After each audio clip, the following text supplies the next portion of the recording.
आता क्रीडा विश्वातून मोठी आनंदाची बातमी ती आहे। भारताने पाकिस्तानला पुन्हा एकदा लोळवलंय। भारताने पाकिस्तानला धूळ चाललेली आहे। आशिया कपमध्ये टीम इंडियाची विजयी घोडदौड कायमच आहे। अतिशय महत्त्वाचा असा आजचा हा सामना होता। खरं तर सुपर 4च्या या सामन्यामध्ये भारताने पुन्हा एकदा पाकिस्तानला धूळ चाललेली आहे। शेवटच्या टप्प्यात गेलेला हा सामना खरं तर सुरुवात अतिशय चांगल्या पद्धतीनं अभिषेक शर्मा आणि शुभमन गिलने केली आणि अखेर भारताने पुन्हा एकदा पाकिस्तानला हरवलं। संदर्भात ताजे अपडेट देण्यासाठी आपले प्रतिनिधी नंदकिशोर गावडे आपल्यासोबत जोडलेत। नंदकिशोर, आपण पाहतो अतिशय महत्त्वाचा आजचा सामना, मात्र जी सलामीची साथीदारी होती अतिशय महत्त्वाची होती। शुभमन गिल आणि अभिषेक शर्मा याने केले आणि भारताने पुन्हा एकदा पाकिस्तानला धूळ चारले। काय ताजे अपडेट आहेत? नक्कीच जर पाहायला गेलं तर दुसरा आशिया कपचा भारत विरुद्ध पाकिस्तान हा सामना आहे।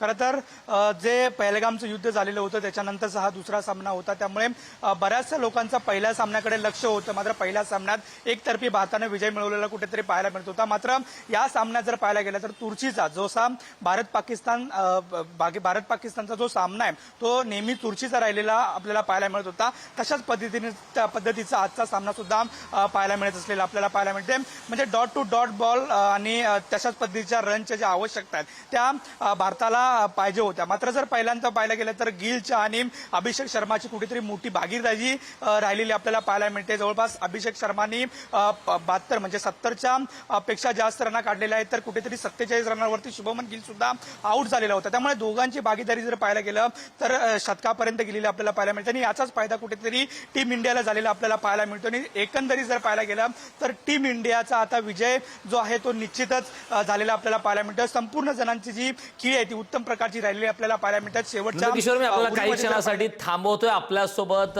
क्रिकेट समीक्षक निमिष पाडगावकर जोडलेत। निमिषजी, पुढारी न्यूज मध्ये आपलं स्वागत आहे। अत्यंत महत्त्वाचा आणि खरं तर भारतासाठी आजचा पुन्हा एकदा आनंदाचा दिवस आहे। पाकिस्तानला दुसऱ्यांदा भारताने दुबईच्या आशिया कपमध्ये धूळ चारली आणि अतिशय महत्त्वाची अशी कामगिरी खरं तर सलामी जोडीने केली आहे अभिषेक शर्मा आणि शुभमन गिलने। काय आपली यावरची पहिली प्रतिक्रिया? या आशिया कपचा नेमका प्रवास कसं सुरू आहे आपल्यामध्ये? नाही, म्हणजे भारताने लोळवलं ही खरंच बातमी आहे, पण ते अपेक्षित होतं। कारण पाकिस्तानने ज्या 172 केल्या तेव्हा त्यांना कमीत कमी 15-20 रन्स कमी पडल्या। त्यामुळे आपल्या सलामीच्या जोडीने तर नक्कीच सुरेख कामगिरी केली अभिषेक शर्मा आणि शुभमन गिल। पण त्याचबरोबर आपल्या स्पिनर्सचंही महत्व आहे, कारण मधल्या ज्या ओव्हर्स होत्या त्याच्यात त्यांनी जे रोखून, पाकिस्तानची सुरुवात सुरेख होती। आपण 4 झेल सोडले, त्यात अभिषेक शर्माने जे त्याचे 2 झेल सोडले त्याची भरपाई त्याने बॅटिंगमध्ये करून दाखवली। पण आपण त्यांना जे मधल्या षटकात ते रोखलं, म्हणजे त्यांची अपेक्षा 190 पर्यंत वर यायची होती, आपण 172 पर्यंत त्यांना रोखलं।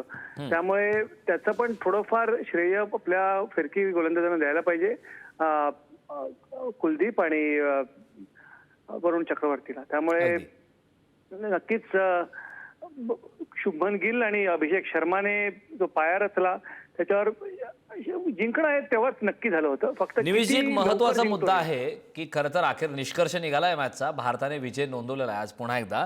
मात्र जर सलामीच्या जोडीला अपयश आलं असतं, सुरुवातीच्या पहिल्या ज्यावेळेस चेंडू हा नवा असतो तेव्हा जर 1-2 झटके भारताला बसले असते तर मॅच पुन्हा अटीतटीची झाली असती आणि सलामीवीरने इतकी चांगली खेळी करून सुद्धा सामना हा शेवटच्या टप्प्यापर्यंत पोहोचला। त्यामुळे आगामी काळात नेमकं भारतासाठी, भारताच्या क्रिकेटसाठी काय करणं आवश्यक आहे? काय समीकरण आगामी काळात असू शकतात आपल्या मते? नाही, तुम्ही आज बघाल, आपण जर का टॉस जिंकून जेव्हा पहिल्यांदा आपण बॉलिंग घेतली याचा उद्देश हा होता की दुसऱ्या डावात इथे दव पडेल, पण दव तसं पडलं नाही। दव पडलं असतं तर नक्कीच फलंदाजीला फायदा झाला असता।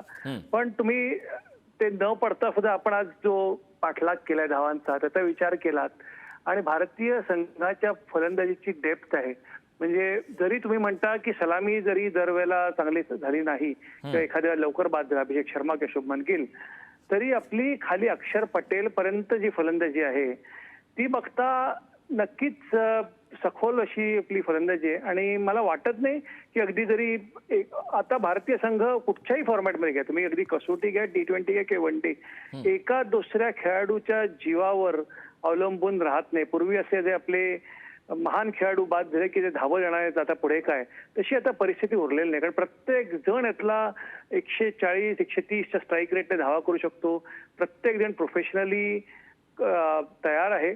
त्यामुळे भारतीय संघाला मला वाटत नाही की एखाद दुसऱ्या फलंदाजाच्या जोरावरच सामना जिंकेल. अर्थात होत आहे असं की आज सुद्धा जसं शर्मा आणि गिलने जवळजवळ सामना जिंकून दिला, पण त्याचा अर्थ असा नाही की जर का ते लवकर बाद झाले असते तर भारताला त्रास झाला असता. कारण भारताची फलंदाजी एवढी डेप्थ एवढी खोल आहे की अक्षर पटेल सुद्धा तुम्हाला फलंदाजी करून कदाचित वेळ लपले सामना जिंकू शकला असता. अगदी निमिष, एक महत्त्वाचा मुद्दा हा सुद्धा आहे की खरं तर हा सुपर फोरचा सामना होता आणि भारताने या सुपर फोरच्या सलामीच्या सामन्यामध्येच विजय नोंदवलाय. मात्र बांगलादेश आणि श्रीलंका अन्य 2 संघ सुद्धा सुपर फोरमध्ये आहेत. आगामी काळातली काय समीकरणं असू शकतात? भारतापुढे नेमकं काय आव्हानं असतील? भारताचे आता 2 सामने उरलेत, ते बांगलादेश आणि श्रीलंका. मला वाटतं भारताला अडचण यायला नको अंतिम सामन्यापर्यंत जायला, कारण ज्या पद्धतीने भारतीय संघ आता खेळतोय आणि बांगलादेश श्रीलंका काल आपण सामना बघितला, अटीतटीचा झाला, पण त्या दोन्ही संघांचा एकंदरीत सारासार विचार केला तर मला वाटत नाही भारतीय संघाला अडचण येईल.